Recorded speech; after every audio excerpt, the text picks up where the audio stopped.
Sejumlah 4 pulau di Kabupaten Aceh Singkil, Provinsi Aceh, diklaim masuk ke dalam wilayah Sumatera Utara.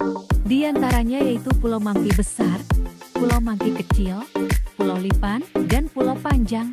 Menyikapi persoalan wilayah yang diduga direbut oleh Sumut, anak kombatan G. Mauliadi Sulaiman, Ketua Jasa Jaringan Anak Syuhada Aceh Kabupaten Biren mendesak pemerintah Aceh segera menyelesaikan keempat pulau tersebut. Menurut Mauliadi, berdasarkan Kepmendagri nomor 050/145 tahun 2022, beberapa pulau di Aceh yang harus diselamatkan secara administrasi diantaranya Pulau Lipan, Pulau Panjang, Mangki Besar, Mangki Kecil. Ia menegaskan para pemangku kepentingan di Aceh menjaga hak-hak dan kekuasaan Aceh supaya tidak direbut oleh provinsi lain. Jika tidak ingin konflik berkepanjangan, Gubernur Aceh harus menyelesaikan persoalan tersebut, ujar Mauliadi.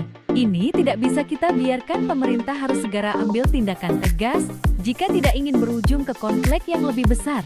Kami anak dari para pejuang Aceh tidak akan rela jika hak bangsa direbut, tegas Ketua Jasa Biren ini. Terima kasih telah menonton. Jangan lupa subscribe, like dan bagikan seluas-luasnya. Semoga bermanfaat.